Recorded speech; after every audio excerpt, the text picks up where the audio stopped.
Hi, I'm Big John, and today we're going to do a review on the Cloupor T8. Well, I like the box. It's a nice wood effect. It says Cloupor T8, got all the usual crap on the back.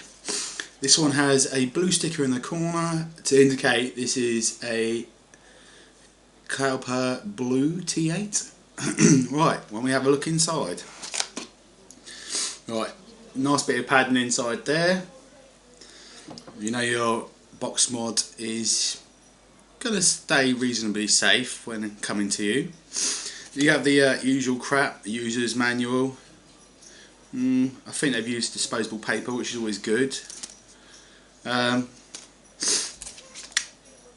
VIP card, so if you go online you can extend the warranty up to a year, and also you can get firmware updates for this particular model, and a little card with notifications like little safety instructions saying that you cannot use a USB cable in here to charge it, it's just for firmware updates, and suggested vaping range is 0.5, 0.8 ohms atomizer when using the Cloupor T8. So if you have a look on the box here, it's quite well presented, it's quite nice and neat inside, good bit of padding. Well, we have the T8 here, as you can see in blue. We have a little screwdriver. Do you know what? They're a bit of a pain in the arse to get out. Let's see if we can get this one out. There we are, but it's actually a decent screwdriver to what you normally get. Put that to the side. Put it back together a second. You get a little black box. Don't make this easy for you to get out. We have this little black box. Inside you get some spare magnets and a couple of spare screws, and I'll tell you what the screws are for in a minute. And last but not least, you've got a little USB charger, well not charger, sorry, for firmware updates. Nice little stendy one. Yeah, so what you get ain't too bad really, ain't too shabby. The price is what I paid on this is £65, and that was off the internet. So I'm just going to put this stuff back in the box quickly, and then we'll have a close up look on the actual mod itself. Right, it's the problem with these things, you get a lot of crap that comes with it. Right, throw that to one side. Right, so as you can see, it's a blue T8. You've got your 510 thread in. As you can see, I have used it, but as you can see in the middle there is a little screw. That's the adjustable pin, so it's not sprung loaded or fixed. It's a little screw that you can adjust up and down, so each one of your mods will sit flush, which is good. And on the bottom you have your micro USB port for firmware updates, and got some vent in there, got some vent in there, and got some vent in there. So yeah, it feels pretty safe. And then when you open up the back, you've got two little magnets there. It's quite a solid build, it's actually quite robust and feels solid in the hand. And then that's the inside of it. It takes two 18650s, so I'll put two in there and we'll have a look. Make sure when you put two in there, they're two the same and got the same charge in them. It's just recommended.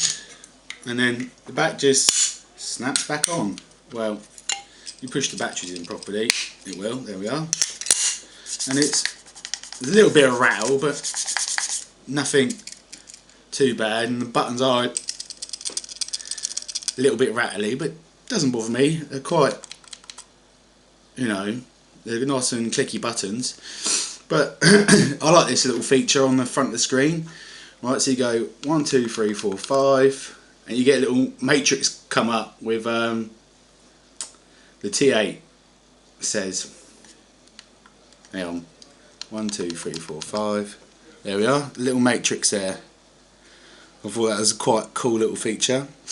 Then you have your battery life, your powering your batteries, you have your wattage, you have your temperature of the battery, and this has got, when the batteries get over a certain amount of temperature, it automatically shut off and wait until it cools down. It's got reverse battery protection as well, and there's a puff counter, but the puff counter, I wouldn't really say it's very reliable, because I've pressed this like 5 or 6 times and it's not registered as a puff. But we'll give it a quick go. I'm going to lose little Bloomville. It's only a clone though, I can't afford the real thing. And it's got a dual core in it, and let's have a little screen. Right. So it's firing out a 0.4 at 4.5 volts. So yeah, just juice this up and we'll have a quick go. Today I'm using a signature peach passion. I don't really keen on it, but it's the only liquid I've got laying around at the moment. It's a bit of a potpourri taste, but hey ho, we'll give it a go.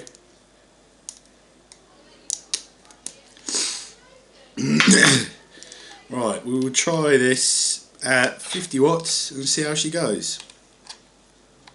As I mentioned, I have used this for about 2 months now, and I've not seemed to have a problem with it.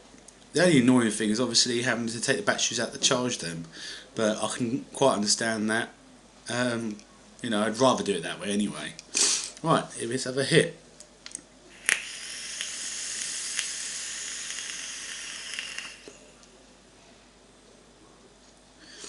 Yeah, not too bad. The only thing with that peach passion, don't half hit hard. It's only 6 milligrams of nicotine. I should have really gone for 3 or 0, but hey ho. Right, let's crack her up to 75 watts. It will click in 0.1. Once you get past 100, it goes up in 1 watts. And if you hold the button down, the longer you hold the button, the quicker it will go. As you can see, it starts speeding up. And there we are. It's quite quick. There we are, 75 watts. We'll have a go on that one.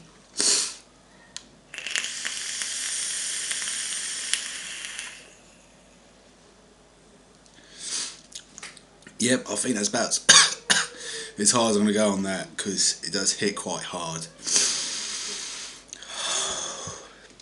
But yeah, as you can see, I'll give you a quick look on it. If I hold the button up, it goes up slowly. Then you'll notice when it gets to 100, it starts going up in 0.1s and not in 1s, so that instead of points. And then round robin back down, so it goes up to 150, or down to, wait a second,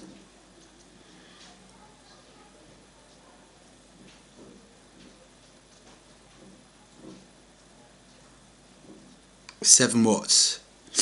So yeah, the firmware updates, there is rumour that if you go onto the cloupor site, that you can actually firmware it up to 200 watts. Whether that's true or not is a different matter. I don't know that. But yeah, it is a nice solid box mod. Feels solid in the hand, and yeah, I'm quite happy with it, to be honest. And I only paid £65 off eBay. I don't know if you can get them cheaper, but just found them on eBay at that price. And remember, no one likes fag breath.